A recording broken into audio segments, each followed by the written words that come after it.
Very good morning, students. Very good morning, sir. Good morning, all of you. Good morning, Riju. Good morning, Shruti. Good morning, Krishna. And good morning, everyone. आज science 1 हम लोग start करेंगे। देखते हैं आज science 1 में हमें क्या क्या पढ़ना है। लास्ट टाइम में मैंने आपको ये चीजें बता दी थी। एंगल्स के अकॉर्डिंग मैंने आपको वर्क बताया था कि एंगल अगर चेंज करोगे तो वर्क किस टाइप से चेंज होगा। ठीक है, आज हम लोग इसके आगे डिस्कस करेंगे। हम लोगों को और क्या क्या जानना है। मेरी वॉइस और स्क्रीन दोनों क्लियर है कि नहीं बताओ। Yes, screen sir. आपको दिख Yes, रही है ना? Yes, okay sir. Okay okay, तो ठीक है, चलते हैं आज नेक्स्ट टॉपिक पर। यूनिट ऑफ वर्क क्या होता है? मैंने आपको पहले भी कहा है, यूनिट के बिना कोई भी क्वांटिटी क्या है, बिल्कुल ही बेकार है ना। यूनिट समझते हो क्या होता है? यूनिट की मीनिंग क्या है? अगर कोई यूनिट बोलता है तो आपके दिमाग में क्या आता है तुरंत? यूनिट सोचते ही क्या आएगा आपके दिमाग में? फॉर एग्जाम्पल अगर मैं बात करूं तो डिस्टेंस की यूनिट क्या होती है बेटा? डिस्टेंस की यूनिट बताओ। Time. डाइंग डिस्टेंस की यूनिट होती है। कब से होने लगी? लास्ट चैप्टर में डिस्टेंस पढ़ के आए हो। डिस्टेंस की यूनिट क्या होती है? किसी को नहीं पता है क्या? सेकेंड, क्या? मीटर पर सेकेंड, मीटर पर सेकंड गलत आंसर है बेटा। ग्राम मीटर पर हावर। Sir, velocity. वेलोसिटी की मीनिंग बताओ क्या? वेलोसिटी की यूनिट बताओ क्या होती है? उसके बाद में एक्सीलरेशन की यूनिट बताओ। सर डिस्टेंस का है। Distance is the length of the acute part travelled by on object in motion. कहाँ से देख कर बता रहे हो बेटा? याद है क्या? याद है सर। याद है, चलो देख लेते हैं। अच्छा, नेक्स्ट में वेलोसिटी भी बता दो अगर याद है तो। वेलोसिटी हाँ, displacement upon time. Displacement upon time. ये आप क्या बता रहे हो? ये यूनिट है या फिर और कुछ है? यूनिट है। यूनिट है, अच्छा ठीक है, चलो मान लेते हैं। और बताओ आगे, एक्सीलरेशन का भी बता दो फिर।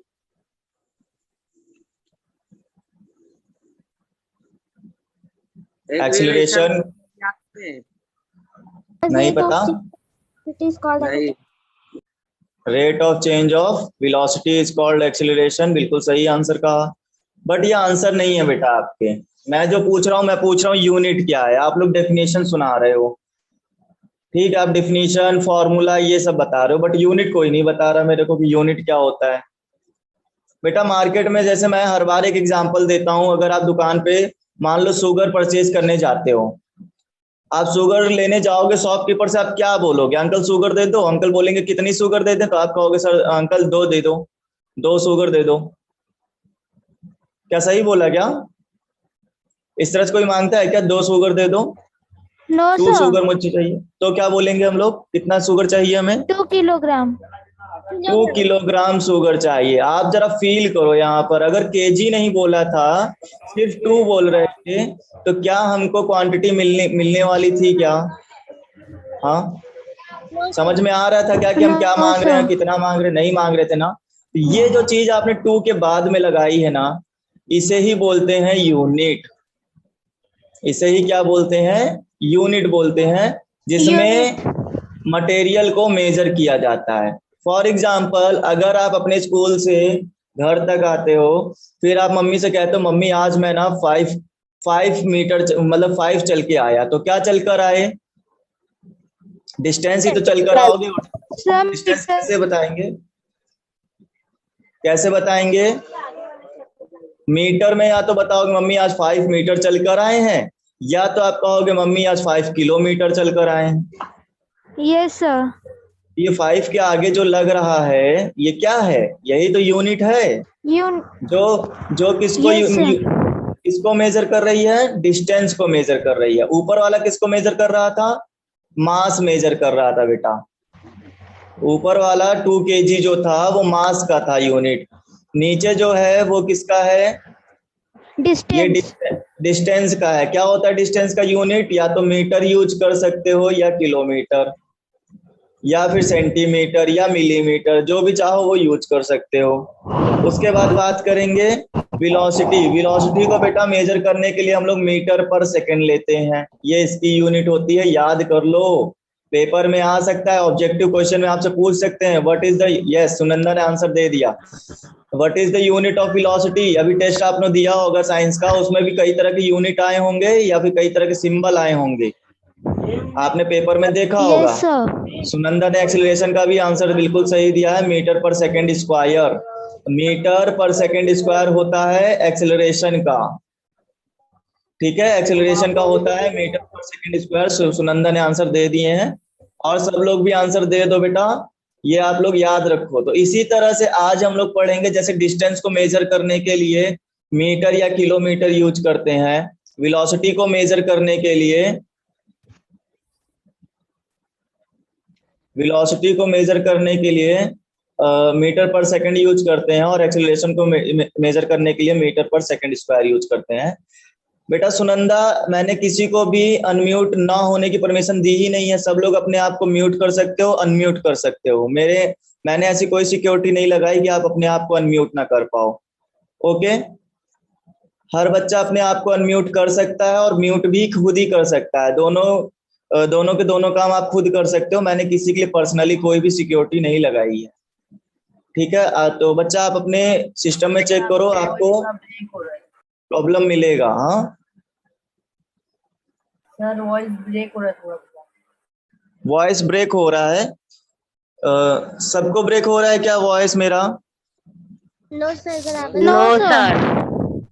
बेटा अगर 1-2% को वॉइस मेरा ब्रेक हो रहा है तो मेरी आपसे रिक्वेस्ट है कि आप मीटिंग को रिज्वाइन करो एक बार फिर से, मीटिंग को ना डिस्कनेक्ट करके फिर से एक बार ज्वाइन करो इसी आईडी से।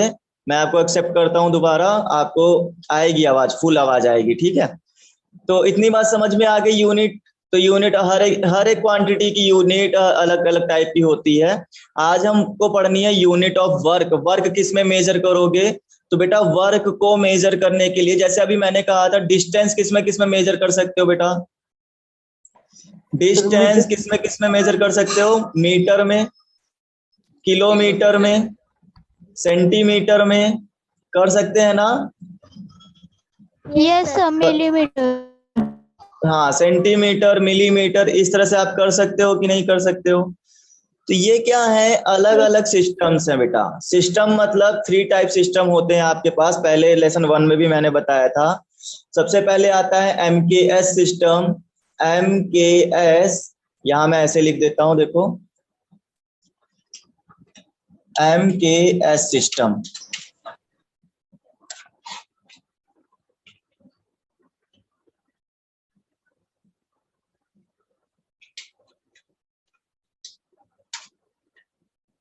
सीजीएस सिस्टम,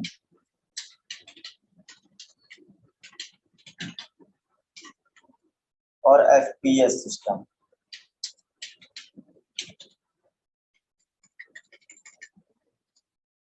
ओके स्टूडेंट्स, आपको 3 टाइप के सिस्टम स्क्रीन पर दिख रहे हैं ना? Yes sir. तो ये 3 टाइप के सिस्टम अलग अलग तरह से वर्क करते हैं। मैं शॉर्ट में समझा देता हूँ। ये जो एमकेएस लिखा हुआ है, एमकेएस में आपको एम मतलब मीटर होता है, ओके, और के मतलब केजी होता है, और एस मतलब सेकंड होता है। ये याद रखना है, याद रहेगा।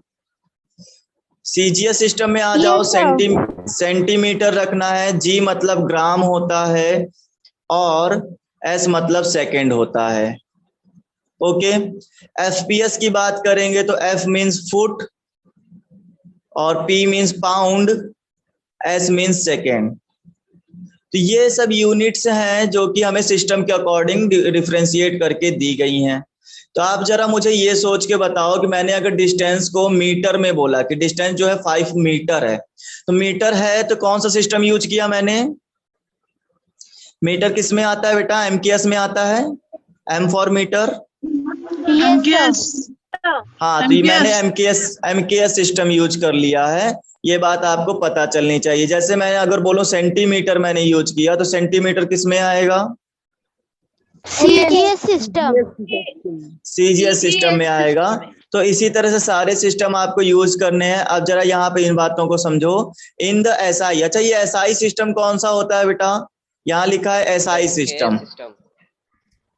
हाँ, एमकेएस सिस्टम ही एसआई सिस्टम है। आपको अभी मैंने एमकेएस सिस्टम पढ़ाया था, तो वही एमकेएस सिस्टम क्या है? एसआई सिस्टम होता है।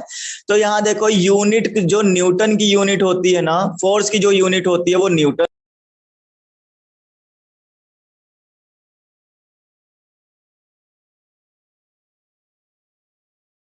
Sir your voice was not coming. Sir आपकी आवाज नहीं आ रही है। सर आपकी आवाज नहीं। Yes sir.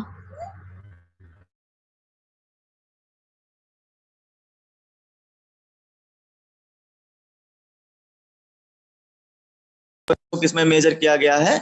मीटर में मेजर किया गया है। राइट स्टूडेंट्स, समझ में आई इतनी बात? अब चलेंगे आगे। तो यहाँ पर जरा वर्क के ऊपर मतलब ध्यान दो जरा सा कि ये हम लोगों ने क्या लिखा, फोर्स इनटू डिस्प्लेसमेंट, यही इसका फॉर्मूला होता है ना, फोर्स इनटू डिस्प्लेसमेंट। फोर्स की यूनिट हमने रख दी न्यूटन और डिस्प्लेसमेंट की यूनिट रख दी हमने मीटर। तो ये इसकी, अब देखो यूनिट रखी है तो ये इसका यूनिट बन गया बेटा। तो वर्क का यूनिट क्या बन गया? Newton metre. Newton metre. Newton metre बिल्कुल सही आंसर है। वर्क की यूनिट फॉर्मूले से ही बन गई है, newton and metre. Okay Riju बेटा, डिस्कनेक्ट करके दोबारा कनेक्ट करो, तभी आपको वॉइस क्लियर होगी। वैसे मेरी तरफ से सारे सिस्टम्स और सारे सिग्नल्स क्लियर हैं। ओके चलो, तो न्यूटन मीटर इसकी यूनिट बन गई। आप लोगों को दिख रहा होगा यहाँ पर एक ऐसे हम लोगों ने लिख लिया, ठीक है, ये इसकी यूनिट। लेकिन एक और चीज याद रखो, वर्क को मेजर करने के लिए हम लोग एक क्वांटिटी यूज करते हैं, जूल। वर्क को मेजर करने के लिए हम लोग क्या यूज करते हैं? जूल का भी यूज करते हैं। ये भी इसकी एक यूनिट है। जूल हो गया, न्यूटन मीटर हो गया, ये सब क्या है? इसकी एक यूनिट है बेटा। ये सब की सब यूनिट है। जैसे डिस्प्लेसमेंट, सॉरी डिस्टेंस की नहीं होती थी, मीटर, किलोमीटर, सेंटीमीटर, सब बड़ी छोटी छोटी इस तरह होती रहती थी। किलोमीटर सबसे बड़ी, मीटर, सेंटीमीटर सबसे छोटी है। तो इसी तरह से ये जो आपने पढ़ा जूल, जूल बोलो या फिर बोलो न्यूटन मीटर बोलो। ओके जूल बोल लो या न्यूटन मीटर बोल लो, दोनों एक ही चीज है। तो आप ना ये का एमकेएस सिस्टम के वो हो गए, यूनिट हो गए, याद रहेगा। तो हमने आपको दो टाइप की यूनिट आपको बता दी, एक न्यूटन मीटर यूज कर सकते हो, दूसरा यूज कर सकते हो जूल। अब चलते हैं जरा दूसरे सिस्टम पर। दूसरा सिस्टम कौन सा आ गया? सीजीएस सिस्टम आ गया। तो सीजीएस सिस्टम में जरा ध्यान रखो, फोर्स को हम लोग डाइन में मेजर करते हैं, ठीक है। और एमकेएस में फोर्स को न्यूटन में मेजर किया जाता था। और सीजीएस सिस्टम में डिस्टेंस किस में मेजर की जाती है? जरा बताओ। सीजीएस तो सेंटीमीटर ये होता, तो सेंटीमीटर में ही तो डिस्टेंस मेजर करोगे, करोगे ना? ये डिस्टेंस जो होगी मेजर, तो डिस्टेंस सेंटीमीटर में मेजर होगी। तो ये देखो डिस्प्लेसमेंट को सेंटीमीटर में यूज कर लिया है। तो ये बात आपको क्या करनी है? याद रखनी है कि आपको फोर्स जो है डाइन में यूज करना है, डिस्प्लेसमेंट सेंटीमीटर में यूज करना है। तो अकॉर्डिंग टू सीजीएस आपका जो फॉर्मूला बनेगा वो बनेगा डाइन इंटू सेंटीमीटर। अगर हम लोग W इक्वल टू FS रखते हैं फॉर्मूला और सीजीएस में बनाना चाहते हैं, तो सीजीएस में इसकी डाइन रखनी पड़ेगी फोर्स की, और डिस्प्लेसमेंट की सेंटीमीटर रखनी पड़ेगी। तो दोनों को मिलाकर हो जाएगा डाइन सेंटीमीटर। ये इसका फॉर्मूला हो गया। और अगर डाइन सेंटीमीटर की बात की जाए तो जूल का छोटा वाला भाई अर्ग होता है, ठीक है। क्या होता है? अर्ग होता है। जरा इस बातों को याद रखना, ठीक है। अब देखो मैं आपको यहाँ कोरिलेशन जरा समझाता हूँ। न्यूटन का छोटा वाला भाई डाइन होता है, जो कि सीजीएस में यूज होता है, समझते जाना। ऊपर एमकेएस सिस्टम लिखा हुआ है, ये एमकेएस है और ये सीजीएस है। ओके ये क्या है? सीजीएस है।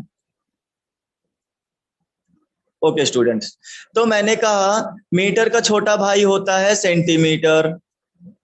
ये तो आपको याद ही होगा।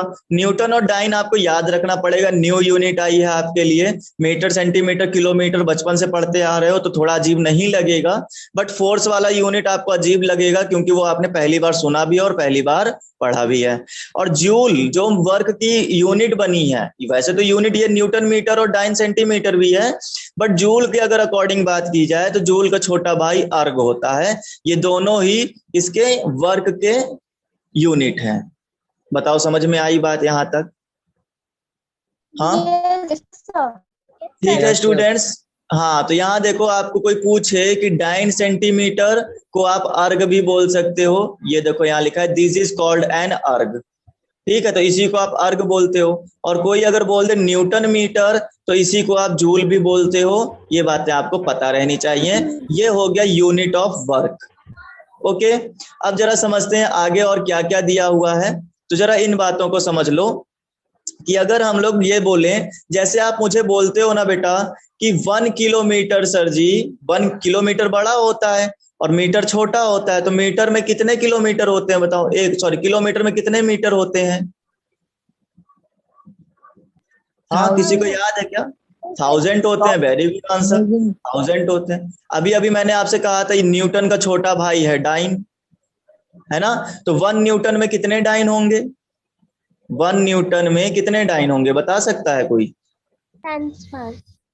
बिल्कुल सही आंसर, गलत हो गया, सॉरी। कितने होते हैं? 10 की पावर 5, मतलब 5 जीरो आपको लगाने हैं। 3 4 5 डाइन, ये होता है इनके बीच में रिलेशन बेटा। जो 1 न्यूटन होता है वो 10⁵ डाइन इक्वल होता है। ये देखो यहाँ लिखा हुआ है 1 newton is equal to 10⁵ dyne. समझे बातों को? और अगर मीटर की बात करें सेंटीमीटर में, और छोटा बनाने जा रहे हैं हम लोग, ठीक है, तो 10 की पावर 2 मतलब 100 सेंटीमीटर का इक्वल होता है। ओके, अब जरा यहाँ इन बातों को समझो, मेरी बात को समझना कि मैंने कहा 1 जूल, 1 जे जो होता है वो 1 न्यूटन इंटू 1 मीटर होता है। तो न्यूटन को जरा डाइन में बदलो तो 1 न्यूटन जो होता था 10 की पावर 5 डाइन होता था। समझते जाना और बताते जाना, आ रहा है कि नहीं आ रहा है? ठीक है, 10 की पावर 5 डाइन इनटू मीटर को हम लोग सेंटीमीटर में अगर बदला जाए तो 10 की पावर 2 सेंटीमीटर मतलब 100 सेंटीमीटर। जरा आप जानते हो क्या, मल्टीप्लीकेशन से पावर ऐड हो जाती हैं, तो 10 की पावर 5 एंड 10 की पावर 2 मल्टीपल हो जाएगा तो 10 की पावर 7 आ जाएगा, पावर ऐड हो गई। और क्या बन गया? और बन गया dyne into centimetre, dyne into centimetre बेटा। तो जरा मुझे ये बताओ डाइन इंटू सेंटीमीटर क्या होता है? यहां आप देख रहे हो dyne into centimetre is equal to erg. Dyne into centimetre क्या होता है? अर्ग होता है बेटा। तो आप इसकी जगह यूज कर सकते हो, अर्ग यूज कर सकते हो, मतलब 10⁷ अर्ग। तो आपको पता चला कि 1 जूल जो होता है वो 10⁷ अर्ग इक्वल होता है। बताओ कोई प्रॉब्लम है? ये बिल्कुल उसी तरह से है जैसे किलोमीटर का रिलेशन मीटर में निकालते हो कि 1 किलोमीटर 1000 मीटर का होता है, निकालते हो। और कोई रिलेशन है आपके पास में? बाकी भी रिलेशन होंगे तो मैं इतने में ही बता देता हूँ। किलोमीटर का जैसे मीटर में रिलेशन निकल कर आता है, वैसे ही जूल का उसका छोटे भाई के साथ में रिलेशन निकलता है अर्ग के साथ में, तो वो होता है 10⁷ अर्ग। इतनी बातें मैंने आपको सिखा दी हैं, ये बातें आपको ध्यान में रखनी है। बताओ कोई प्रॉब्लम है यहां तक? कोई भी प्रॉब्लम नहीं है ना? चल सकते हैं आगे? Yes sir. ओके, तो इतनी थ्योरी मैंने आपको बताई है और इसमें से एवरी पॉइंट आपका इंपॉर्टेंट है। आपको याद क्या रखना चाहिए वो भी मैं बता देता हूं। देखो, आपको जो याद रखने वाली बात है वो एक तो ये है कि 1 joule is equal to 1 newton and metre होता है।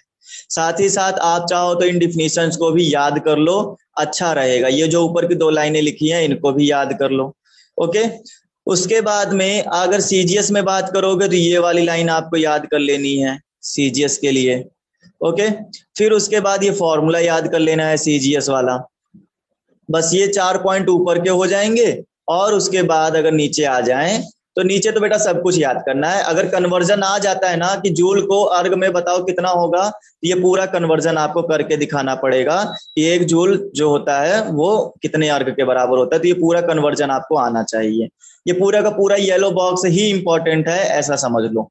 कुछ भी ऐसा नहीं है जो भूल जाओ तो काम चल जाएगा, अगर भूल गए तो काम नहीं चलेगा, इतना याद रखो। मैं गारंटी दे रहा हूँ इस बात की। ठीक है, सुनंदा बता रही है 1 centimetre is equal to 10 mm। बेटा सही हो, कंफर्म हो?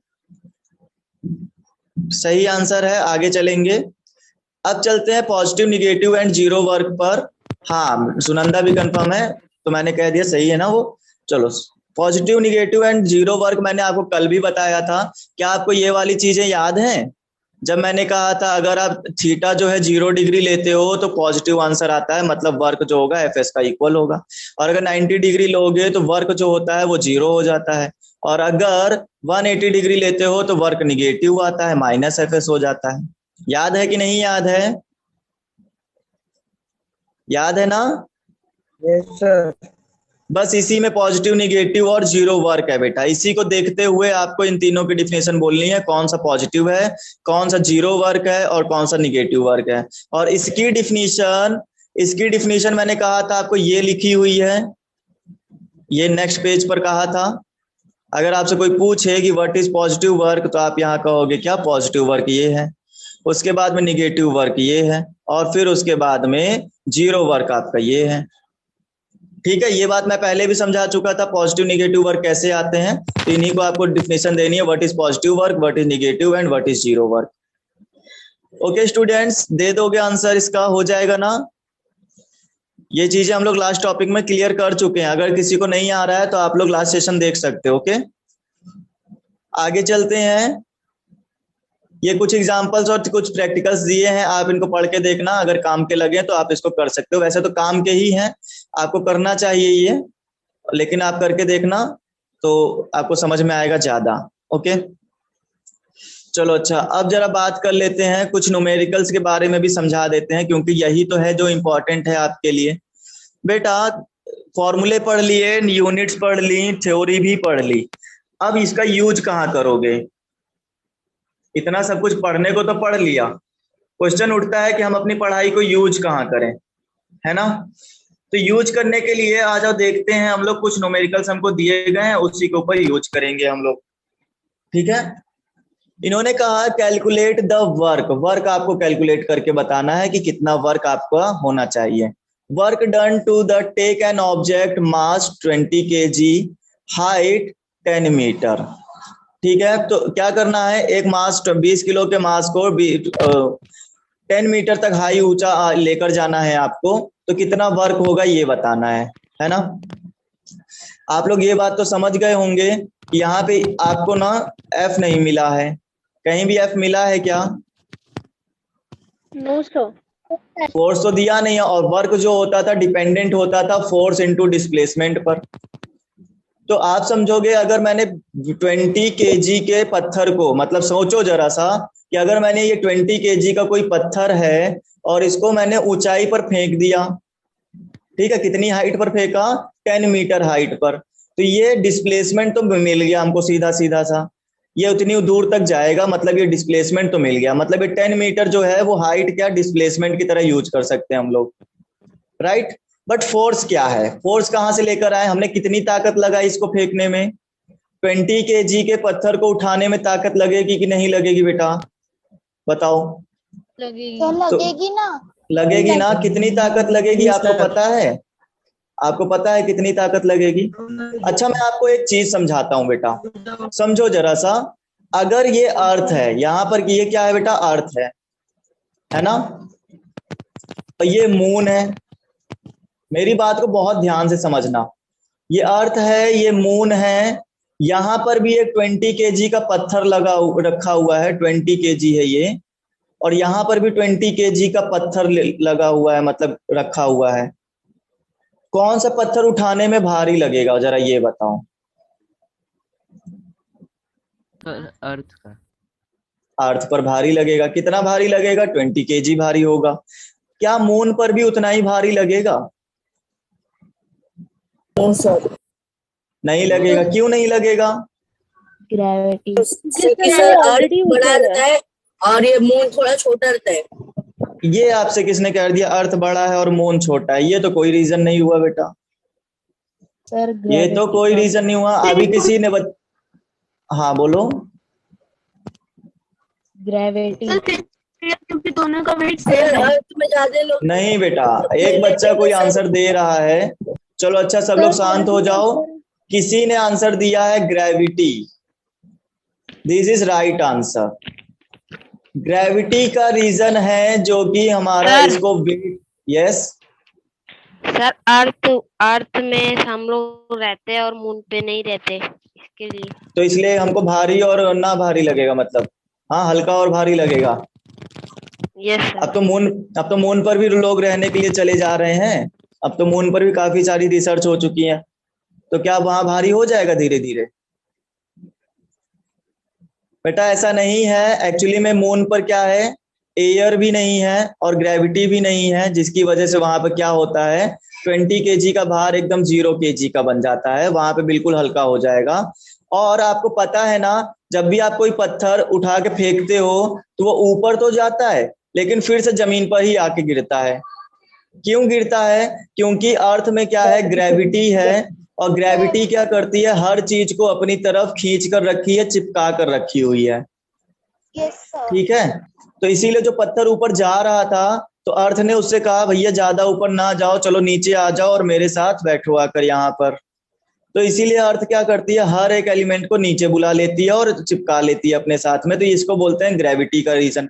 और जितना ज्यादा मास होगा उतना ज्यादा वो उस पर ग्रेविटी का वर्क होगा। समझे बात को? तो बात आती है ग्रेविटी की। तो फोर्स जो होता है ग्रेविटी पर डिपेंड करता है। तो F इज इक्वल टू जो होता है बेटा, मास तो होता ही होता है, कितना भार है वो तो हमें पता ही चलेगा, साथ ही साथ ग्रेविटी उसको कितना खींच कर रखी हुई है। ग्रेविटी जितना खींचेगी उतना ही ज्यादा उसका फोर्स हमारे पास लगना शुरू हो जाएगा। समझे बात को? तो ग्रेविटी यहाँ पर फोर्स का जो फॉर्मूला बनता है वो होता है एक तो mg, और नहीं सब आपने ma तो पढ़ा ही होगा ना, ma फोर्स का फॉर्मूला। जब मोमेंटम का फॉर्मूला मैंने पढ़ाया था, मोशन उसका मैंने जो सेकंड लॉ बताया था, सेकंड लॉ ऑफ मोशन, तो उसमें मैंने न्यूटन मोमेंटम के बारे में जब बताया था, वहां पर बताया था F is equal to ma होता है। तो ma तो छोड़ दो, है ना, mg के बारे में जरा ध्यान दो। एक फॉर्मूला होता है F is equal to mg, आप F को यहीं से निकालोगे। 20 kg का पत्थर था, उसको ग्रेविटी कितनी मिल रही थी, 9.8। ये आपको याद रखनी है, ग्रेविटी हमारे अर्थ की कांस्टेंट है, 9.8 ही आपको यूज करनी है हर जगह पर। ठीक है, अब उसके बाद में जरा ये भी समझ लो कि यहाँ पर जो है आपका निगेटिव साइन भी दिया जा रहा है। इसमें देखोगे आप निगेटिव साइन दिया जा रहा है। ऐसा क्यों हो रहा है? ऐसा क्यों हो रहा है बेटा? अभी अभी आप पढ़कर आए थे कि अगर आप 180 डिग्री पर वर्क करते हो तो जो वर्क होता है वो निगेटिव निकल कर आता है। जो फोर्स और डिस्प्लेसमेंट होता है वो क्या, निगेटिव। जैसे मैंने पत्थर को ऊपर फेंका था, समझना जरा सा, मैंने पत्थर ऊपर फेंका मतलब फोर्स का डिस्प्लेसमेंट तो ऊपर गया, गया कि नहीं गया बताओ? Yes sir. है ना। लेकिन इस पर फोर्स जो है अर्थ लगा रहा है, और अर्थ क्या कर रहा है, नीचे की तरफ खींच रहा है, मतलब फोर्स नीचे की तरफ लग रहा है। डिस्प्लेसमेंट ऊपर जा रहा है, फोर्स नीचे को लग रहा है, मतलब दोनों के बीच में यहाँ पर एक लाइन के ऊपर कितना एंगल बनेगा, 180 डिग्री बनेगा ना। आखिर एक लाइन के ऊपर कितना डिग्री एंगल होता है बेटा, किसको किसको पता है कि 180 डिग्री। तो यहाँ भी तो वही एक लाइन बन रही, तो 180 डिग्री पर ये दोनों हैं।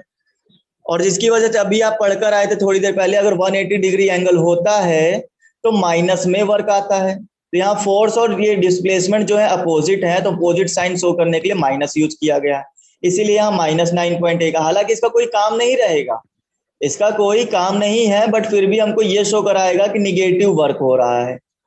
ओके, तो हम लोग यहाँ पे क्या करेंगे, -20 इंटू 9.8 रखेंगे, और जैसे ही मल्टीप्लाई करोगे तो आपको मिलेगा 96।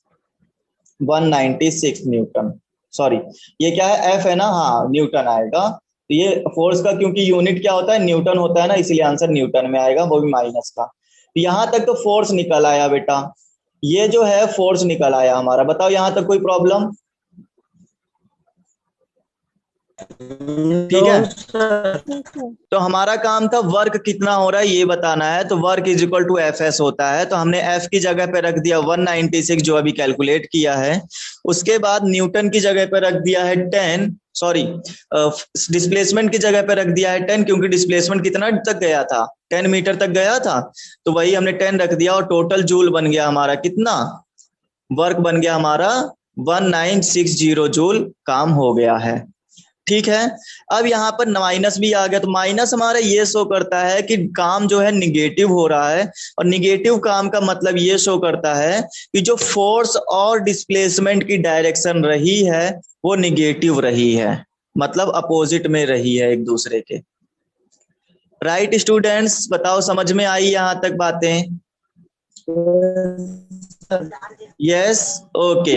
अब जरा मेरी बातों को यहाँ भी समझना, इसको भी अभी खत्म कर देते। Praveen has applied force of 100 newton, मतलब फोर्स आपको मिल गया है, 100 न्यूटन फोर्स आपने यूज किया है। Of an object an angle 60 degree, मतलब इस बार थीटा भी यूज करना है बेटा, थीटा मतलब 60 डिग्री, राइट। हॉरिजॉन्टली यूज करना है, तो हॉरिजॉन्टल मतलब आपका जो फोर्स है यहाँ भी आ रहा है और ऐसे, मतलब जमीन के अकॉर्डिंग आप हॉरिजॉन्टल वर्क कर रहे हो। वर्टिकल मतलब 90 डिग्री को होता है, एकदम खड़ा खड़ा वर्क करते हैं तो उसको वर्टिकल बोलते हैं। और अगर आप पैरेलल वर्क कर रहे हो जमीन के अकॉर्डिंग तो वो क्या होता है, हॉरिजॉन्टल। ये बात आपको पता चलनी चाहिए। The object gets displaced in the horizontal direction 4000 joule.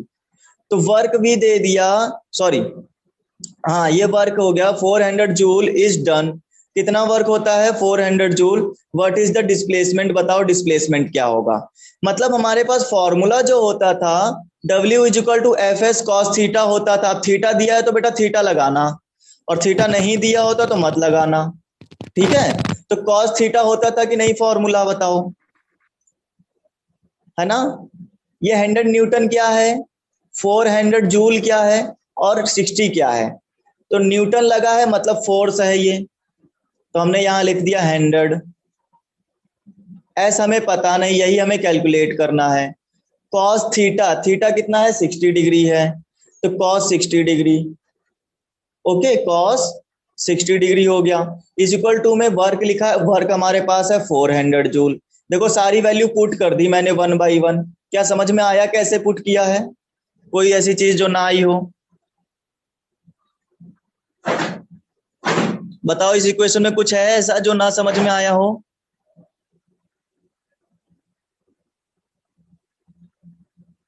सबको आ गया समझ में?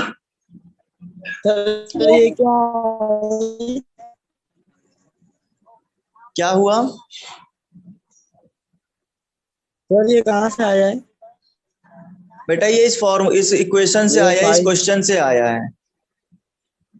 F S cos theta formula होता है, ये बात मैंने आपको बताई थी, बुक के अंदर भी आपने फॉर्मूले पढ़े थे, राइट। तो फॉर्मूला है ये एफ एस कॉस थीटा, और उसके बाद में मैंने सबकी वैल्यू पुट कर दी। W is equal to F S cos theta में W जो है 400 जूल है, F जो है 100 न्यूटन दिया हुआ है, फोर्स देखो यहाँ लिखा हुआ है फोर्स ऑफ 100 न्यूटन। S हमें बताना है क्योंकि डिस्प्लेसमेंट इन्होंने कहा फाइंड करो, और cos थीटा कितना है, cos 60 डिग्री हो गया। सॉल्व करते हैं जरा, ये समझो cos 60 डिग्री कितना होता है, 1/2 होता है, ये इन्होंने बताया है, तो हम लोग यहाँ 1/2 रख लेंगे। तो ये हो गया 400 divide by 100 into 2 is equal to displacement. आप जैसे ही कट करोगे 2 0 कट हो जाएंगे, राइट, और 2 4 जा 8, मतलब डिस्प्लेसमेंट कितना आ गया, 8 आ गया। बताओ ठीक है यहां तक? 8 मीटर आ गया, इतना आपको स्क्रीन में दिख रहा होगा 8 मीटर। अब बताओ किसको किसको प्रॉब्लम हुई है। नितेश यादव हैंड रेज है बेटा, बताओ क्या प्रॉब्लम है, कोई प्रॉब्लम नितेश?